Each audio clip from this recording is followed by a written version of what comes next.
Conteúdo concreto.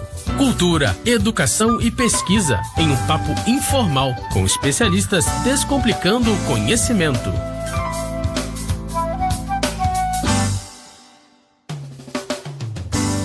Olá, você que está aí pelas rampas da UERJ e Mediações. Meu nome é Kleber Pereira e nós estamos aqui em mais um Conteúdo Concreto.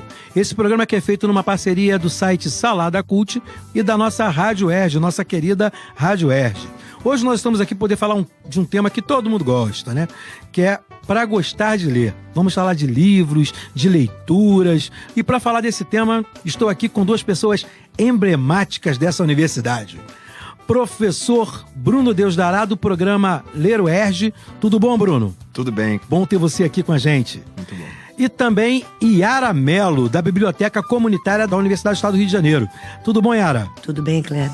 Bom te ter aqui, Yara. Prazer foi meu. A gente vai falar um pouquinho aqui, rapidamente, desses projetos de vocês. Bruno, o que é o projeto Ler UERJ? Como é que é um projeto, um programa? Como é que ele funciona na universidade? Fala um pouquinho dele aí. Kleber, o Ler UERJ é um programa de extensão que existe desde 95, né? Ele já passou por várias fases, tem uma história muito interessante. Hoje até existem bolsistas e funcionários organizados, né? Gente que faz parte dessa história grande e bonita do Ler UERJ, que é um programa que começou com a proposta de difundir e divulgar a leitura, as práticas da leitura na universidade e fora dela também, né? Por falar em prática da leitura, biblioteca comunitária. O que é uma biblioteca comunitária no meio universitário? Deveria ser tudo de bom. Essa é a nossa ideia. A UERJ é sem muros. E nós também. Então, esse projeto da biblioteca comunitária foi feito em 91. Em 93 foi implantada. E o que a gente quer é que o povo entenda e fique aberto para que eles possam chegar esse monumento, né, cinza que é o UERJ, mas dentro dele só tem amor. Então, a gente quer que as pessoas se sintam à vontade, que possam ler, que a gente atue não só na educação, na história, no lazer, do pessoal uerjiano, como eu chamo, da casa, mas principalmente das pessoas que estão ao redor. E longe também, não só ao redor. Então, essa é a ideia da biblioteca comunitária, para que as pessoas possam chegar, ler, se divertir, sabe? Estar em casa. Saber que ler é muito importante. Até aqueles que não sabem ler, mas sabem ver figuras. E isso é um negócio muito gostoso de ver, porque as pessoas sentam, não sabem para onde vão e são acolhidas, ou pelo menos a gente faz o possível de acolher. E daí ela vai sendo incentivada para poder ler, nem que elas vejam só figuras. E daí o caminhar fica mais fácil.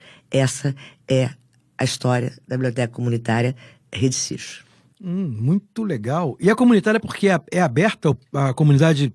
É aberta a comunitária. É a única biblioteca comunitária dentro de uma universidade. Pelo menos até aqui.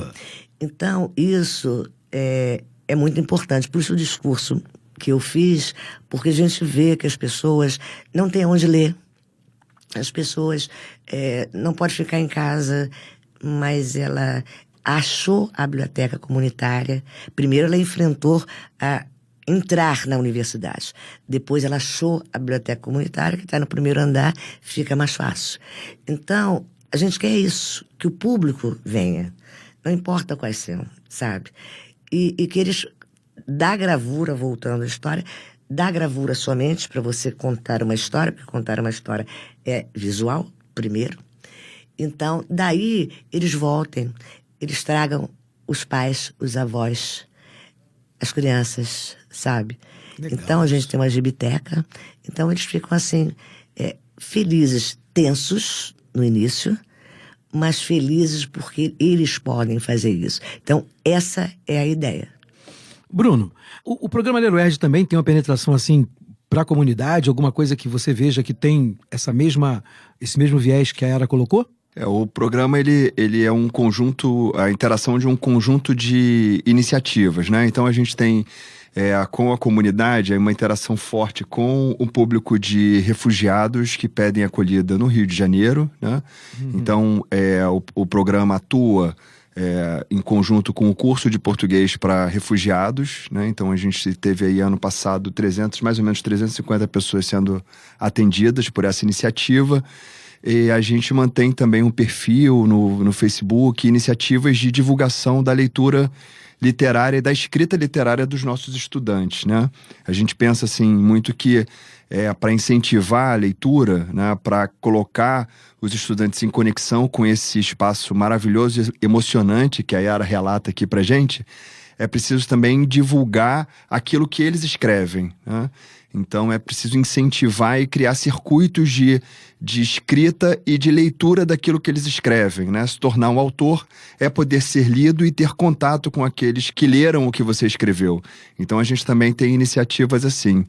E uma outra iniciativa que a gente vem tentando pensar a leitura literária e também a divulgação e a leitura científica, né? Então a gente, iniciativa de 2 colegas nossos, 2 professores do Instituto também, está fazendo vídeos com temas bastante, como você diz, né, concretos, questões sobre carnaval, questão sobre linguagem dos animais, a linguagem da internet, sobre nutrição de jovens e patologias e distúrbios ligados à nutrição. Nós fizemos pequenos vídeos com pesquisadores da universidade para divulgar, né, e incentivar o acesso ao conhecimento científico, né? Aí por meio de vídeos, mas que talvez daí se desdobrem leituras de textos, de artigos, né, e de outros materiais. Hoje a gente tem a ideia da multilinguagem, né? A Yara colocou muito bem, né? Que tudo começa numa imagem. Ou a imagem que você faz mentalmente, né? E aí a gente contempla surdos e etc., né? Que de uma forma ou de outra ainda criam um tipo de espetáculo aí, de imagem e tal. E a imagem que você vê, de fato, que comunica, né? Isso, de alguma maneira, nos comunica, né? As imagens, os sons nos comunicam.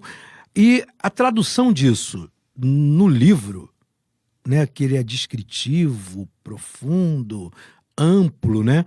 Na forma daquela pessoa que está tendo aquela visualização poder passar, eu acho que isso fica muito claro nos projetos que vocês acabaram de abordar e da forma que vocês abordaram, né? 2 perspectivas diferentes, mas que têm isso em comum, né? Como comunicar através dessa questão da leitura. Vamos falar um pouquinho da experiência que você colocou, Yara.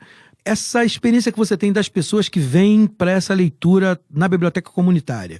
O que chama para você mais atenção? O que tem nesses anos aí que você tem de ver a atuação disso, do papel do livro aí? O que você vê de emblemático, né? Vamos chamar assim de novo, nessa ação da biblioteca?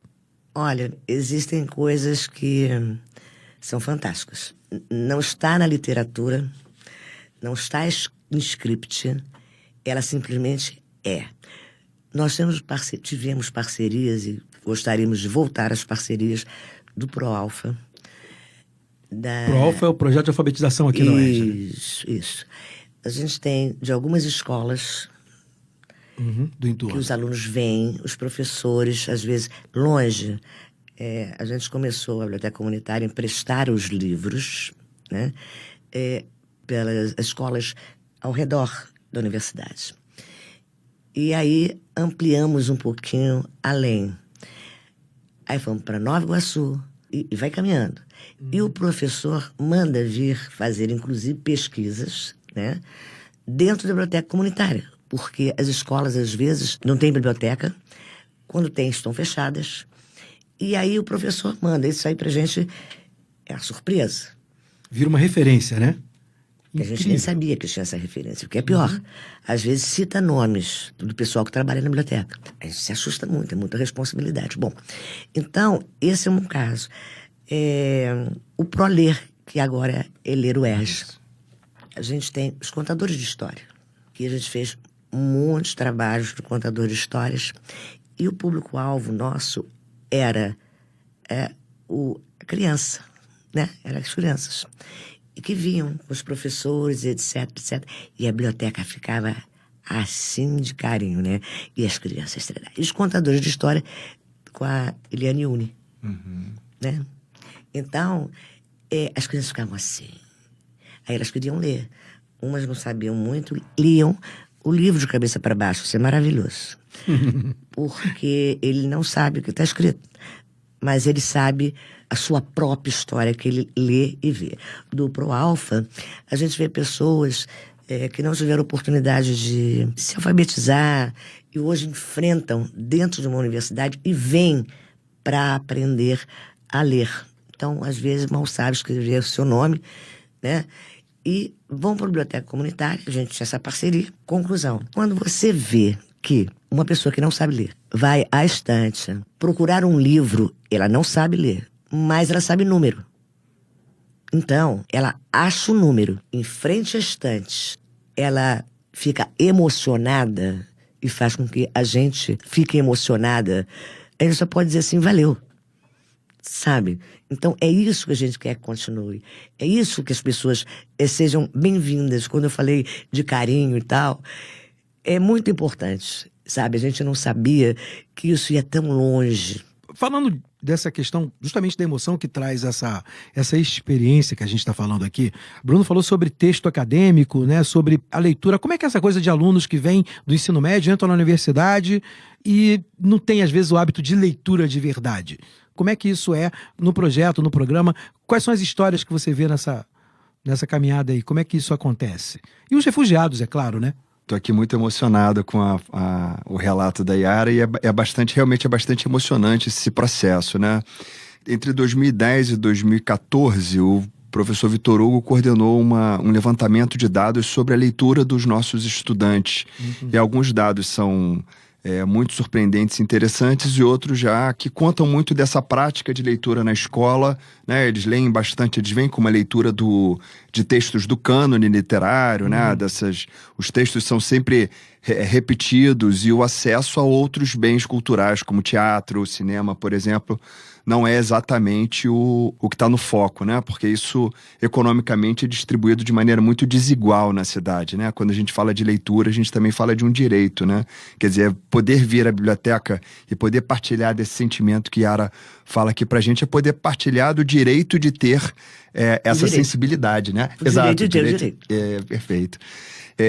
Mas também, por outro lado, a gente tem agora uma experiência, estava me lembrando aqui de algumas, né? Com esse relato.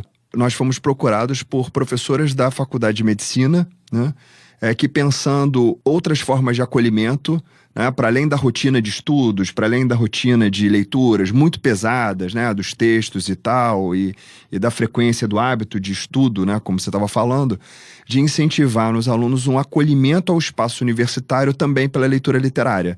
Então, o projeto chama Canga Literária. A ideia delas era esticar a canga em algum lugar da universidade, e hoje a gente está usando a biblioteca do 11º andar como espaço de encontro, né? Porque a biblioteca é esse espaço acolhedor de encontro.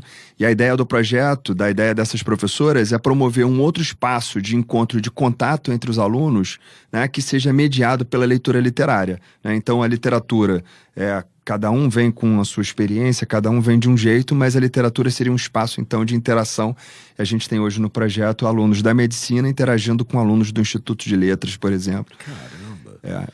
Lendo e escrevendo, porque aí também eles começam a trazer os textos que fazem para ler junto e nos emocionarmos, né? Gente, infelizmente, o nosso tempo não dura para sempre. Eu queria agradecer muito esse papo com vocês. Foi emocionante, na verdade, eu também estou emocionado, e eu queria agradecer a você, Yara. Muito obrigada do carinho de receber, e que a gente seja forte, que continue isso, gente. Pode deixar morrer não, sabe? Bruno, despede-se aí. Eu é que agradeço, fiquei muito comovido de ouvir vocês dois aqui. A gente convive tanto cotidianamente, poder se ouvir, poder habitar esse espaço é muito importante. E que a leitura nos ajude a ouvir mais e melhor o outro, né? Nesse momento em que a gente vive aí, eu acho que esse contato com o outro é fundamental. Ouvir para ver, ler e viver melhor. E para você que está aí ouvindo a gente no Conteúdo Concreto, um forte abraço, paz e bem. Fica com Deus e até a próxima.